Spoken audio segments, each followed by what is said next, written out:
For more than a month, we've been reporting on BWXT Technology's rezoning request in Washington County, Tennessee.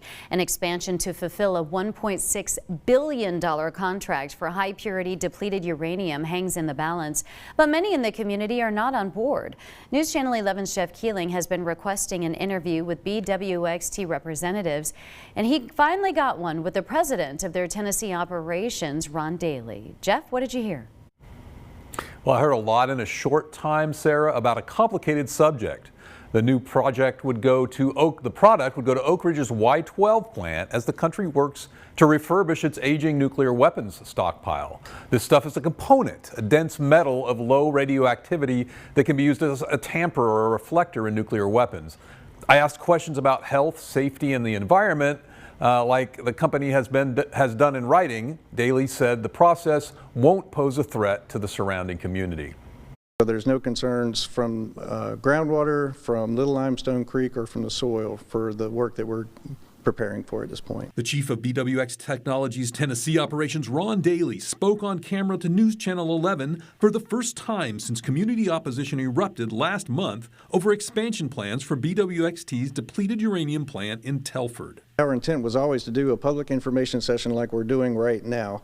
The timing between the zoning request and the public information system, in retrospect, could have been the other way around. Absolutely. The company can't build new facilities and meet a $1.6 billion contract for high-purity depleted uranium unless Washington County commissioners rezone some of its property. High-purity depleted uranium hasn't been processed as new material for some years. So that is for reinvigorating the U.S.'s ability to actually produce new high-purity depleted uranium. Turning a black sand-like uranium oxide into an extremely dense metal. One Dailey says is less radioactive than natural uranium because the highly reactive isotopes have been extracted for commercial or defense uses. Depleted has some of the uranium isotope U-235 removed, and so it's actually less radioactive than normal natural uranium, to the extent of about 40% less energy.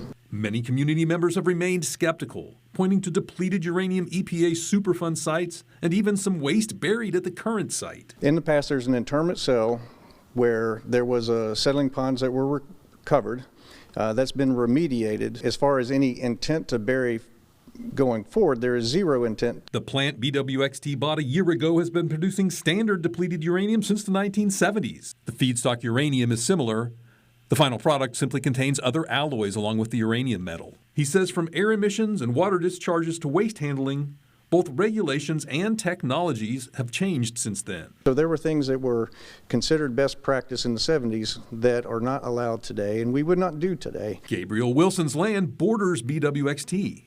Even after one public event, he says the company has work to do if it wants to reassure residents. I would really love to see more bold communication from the company, even in a town hall forum that allows them to hear, the concerns of all the citizens that are concerned about this stuff. Well, unless something changes, the rezoning should go before planning commissioners in January. If it's approved, it would still face a vote in the full Washington County Commission. Large-scale production at the new facility wouldn't begin for several years. Jeff, thanks.